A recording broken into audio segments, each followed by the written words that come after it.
السلام عليكم. أنجح وألذ وأسهل وصفة بيتي فور ممكن تلاقوها على الإنترنت، وتحدي كل اللي جربها رجع وشكرني عليها. هنتكلم في الفيديو بالتفصيل عن كل الأسئلة اللي سألتوني عليها. إيه هي أنواع الدقيق اللي نستخدمها؟ كمان الزبدة المناسبة للبيتي فور، والفرق ما بين بيتي فور الزبدة وبيتي فور السمنة، وإزاي نشكل بطريقة مظبوطة باستخدام القمع أو باستخدام المكنة. هنعمل النهاردة مقدار صغير علشان لو بنجرب لأول مرة يفضل إن احنا نعمل مقدار صغير، بس هكتب لكم مقادير لو حابين تضاعفوا الكمية. وكمان هنعمله من غير عجان علشان بقى ما يبقاش فيه أي حاجة، هنقوم نعمل بيتي فور أحلى كمان من المحلات. يلا نسمي الله ونبدأ. هنحتاج ل 300 جرام من الدقيق. طبعا أدق حاجة إن احنا نعايرهم بالميزان، بيعملوا بالكوبايات المعيارية من كوبايتين لكوبايتين ونص، لأن طبعا الطريقة دي تقريبية، فعلى حسب احنا بنملى الكوباية ازاي. بنحرك الدقيق الأول وبنملى الكوباية بالمعلقة بالطريقة اللي انتوا شايفينها دي، وبعد ما نملاها نسويها كده بسكينة أو بأي حاجة، وبكده يبقى احنا بنعاير مظبوط. وطبعا أفضل دقيق نستخدمه لكل نواعم العيد، مش البيتي فور بس، هو المخصوص للكحك والبسكوت، أو البديل بتاعه زي ما عملنا في الفيديو بتاع الكحك. هكتب لكم بالظبط الأسامي بتاعت الأنواع اللي بستخدمها سواء هنا أو في مصر. أنسب زبدة نعمل بيها البيتي فور هي الزبدة النيوزيلندي، ونبعد عن الزبدة الفلاحي لأن هي بتبقى فيها نسبة مية كتير. ممكن نستخدم الزبدة الصناعي زي جنة وفرن، برضو بتبقى مناسبة. هنحتاج لربع كيلو من الزبدة، يعني كوباية معيارية زائد معلقتين كبار. الزبدة لازم تكون باردة، بس في نفس الوقت لما ندوس عليها كده تبقى طرية. ده أنسب قوام نستخدمه لزبدة البيتي فور. و100 جرام من السكر البودرة بنعايره وننخله، دول تقريبا بالأكواب المعيارية يعني 3/4 كوباية. ورشة صغيرة من الملح، يعني تمن معلقة كده صغيرة. طبعا البيض لازم يكون في حرارة الغرفة. هنحتاج بيضة كبيرة، بس أنا بفضل إن أنا أوزن البيض، يعني هحتاج تقريبا 87 جرام من البيض، يعني بيضة كده والبيضة التانية تبقى ناقصة معلقة يعني للناس اللي بيحبوا الدقة. لو عايزين البيتي فور ناعم ودايب وطعمه تحفة، يبقى نستخدم 2 صفار بيض، وانا في الغالب بحب استخدم صفار البيض، او ان انا نمزج ما بين الصفار والبياض، بس في المقدار الصغير ده يا اما بيضة او 87 جرام او نستخدم 2 صفار. وطبعا هنضيف معلقة صغيرة من الفانيليا. الفرق بقى ما بين البيتي فور بالزبدة والسمنة ان احنا هنقلل شوية في كمية السمنة، يعني بدل 250 جرام زبدة نستخدم 200 جرام من السمنة اللي هي بالظبط كوباية. ومش هنستخدم صفار، هنستخدم بيض كامل، يعني مع المقدار ده اما بيضة كبيرة او بيضتين صغيرين، لان السمنة ما فيهاش حليب كده زي الزبدة، فالبيضة بتعوض الفرق ده. وزيها زي الزبدة بنستخدمها باردة من التلاجة.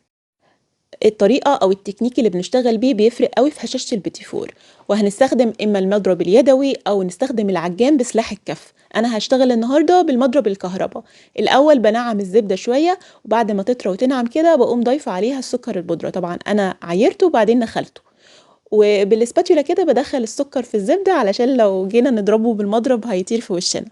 ورشة الملح، ونبدأ بقى ننعم الزبدة كويس قوي مع السكر لحد لما يتحولوا لكريمة هشة ولونها أبيض. وطبعا من وقت للتاني بجمع كده الزبدة بالسباتيولا، خصوصا بقى لو بتستخدموا العجان أكيد هيبقى فيه أجزاء لسه مش مخلوطة كويس، فبنساعده كده بالسباتيولا. اما الاقي كده الزبده والسكر بقوا كريمه بيضه وهشه، نبدا بقى نضيف البيض في المرحله دي واحده واحده، ننزل واحده ونضربها، واول ما تندمج كويس نضيف التانية. وبنضيف طبعا كمان الفانيليا في المرحله دي. لو البيض بارد من التلاجة هتلاقوا الزبده بتخرز. طب افرض ان ده حصل معانا، نضيف معلقتين من الدقيق ونبدا نخلطهم لحد لما ينعموا، هتبصوا تلاقوا القوام رجع تاني مظبوط. فنسمع الكلام كده ونريح دماغنا ونشتغل بالبيض وهو في حرارة الغرفة. الدقيق بقى بنضيفه بالتدريج، نضيف شوية ونخلط بقى بالشكل ده كده. احنا مش بنعجن، كل حاجات العيد مفيش فيها عجن. بنلم كده ونمسح من النص بالسباتيولا بالشكل ده كده، يدوب بس ان هما يتحولوا لعجينة. انا هنا لقيت العجينة لسه بتلزق قوي، فضفت شوية الدقيق اللي باقيين. المفروض ان عجينة البيتيفور المظبوطة تكون فيها سن التلزيق، ما تكونش بتلزق قوي. ده بالشكل ده هو ده القوام المظبوط اللي انا عايزاه.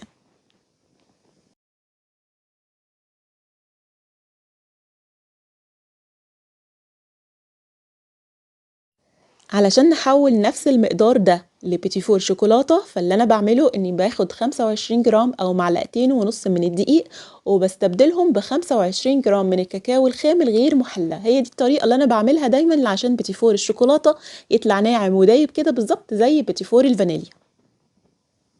يعني أنا مش باعمل مقدار فانيليا واحوّله لشوكولاتة لأ، أنا باشتغل مقدار للفانيليا ومقدار للشوكولاتة، أول ما الزبدة والسكر يتحولوا لكريمة، أقوم ناخلة فوقهم الكاكاو الأول علشان أحط كل مقدار الكاكاو، وبعد كده باضيف بقى الدقيق بالتدريج لحد لمّا أوصل للقوام اللي أنا وريته لكم بالضبط في البيتي فور بتاع الفانيليا.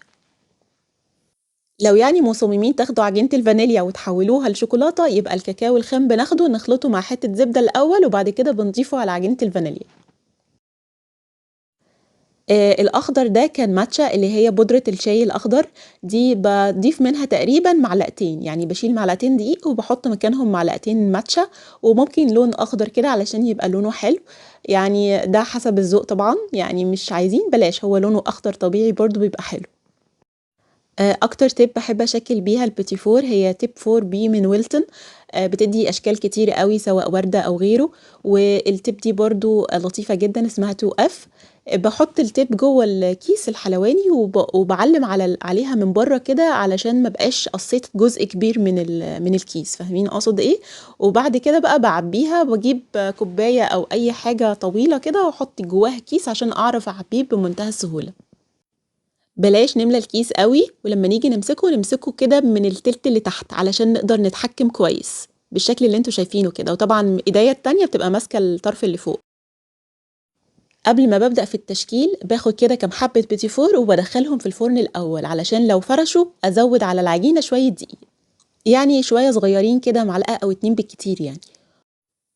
الصواني بتاعتي مش دهناها أي حاجة ولا حاطة فيها ورق زبدة، لإن الورق الزبدة بيسحب المادة الدهنية. التيب 4B عملت بيها الوردة، وكمان باعمل بيها شكل الصدفة، بس أهم حاجة نرفع التيب لفوق سِنّة ونضغط وبعد كده نسحب، بالشكل اللي أنتم شايفينه كده.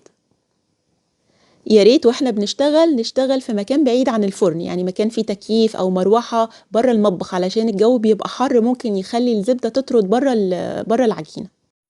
الوردات دي كانت بطعم الفراولة معمولة بتِب رقمها 2F، والورد الأخضر ده كان بالتِب رقم 195. لو حابين في المرحلة دي ممكن نحط فيها بقى حبة مكسرات فوق كل واحدة قبل ما تدخل الفرن، شايفين شكلها حلو أوي إزاي؟ لو باشتغل بالكيس باشكِّل على طول، أمّا بالنسبة للمكنة فباحتاج أريّح العجينة من 10 دقايق لربع ساعة، وأبدأ أشكِّل بالمكنة، لو حسيتوا إن العجينة بتنزل بسهولة من المكنة وبتنتِّش فيها، يبقى معنى كده إنها محتاجة نضيف لها شوية دقيق، يعني تقريبًا بحوالي 25 ل30 جرام من الدقيق مع سِنّة بسيطة رشة كده شعرة من الbaking powder. المفروض إن قوام العجينة ده بيمشي بالكيس وبيشتغل برضه في المكنة، والاتنين حلوين جدًا. ممكن إن إحنا نسوي صاج بصاج أو نشكِّل كل المقدار وبعد كده نسوي الصواني. أنا باشغّل الفرن على درجة حرارة 160 في الرف الأوسط كده، والبيتي فور باحرّك الصواني في النُص مدة التسوية، هو بيقعد في الفرن تقريبًا 10 دقايق، ربع ساعة، عينكم عليه.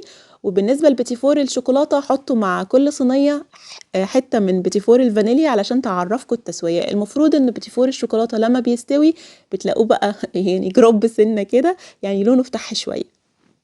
بصراحة شكله يفتح النِفس ما شاء الله، مش محتاج أصلًا تزيين، لكن عادةً البيتي فور بنلزق كل واحدة والتانية بمربى، عادةً بتكون مربى المشمش أو أي مربى مززة مثلًا ممكن برتقان، وبنلزق برضه بالشوكولاتة القابلة للدهن، أوقات لو عندي صوص كراميل بالزق كل اتنين بيه برضه بيبقى طعمه حلو جدًا.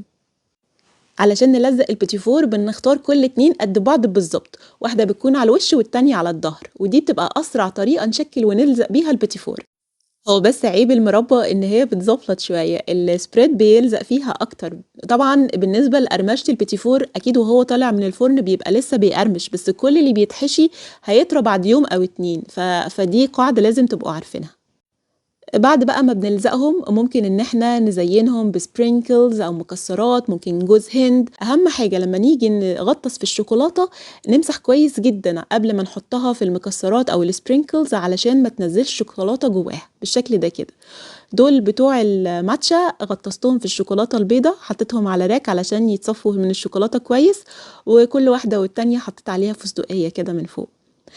ده كان كل الفيديو بتاع البيتي فور، أتمنى إني جاوبت على كل الأسئلة بتاعتكم.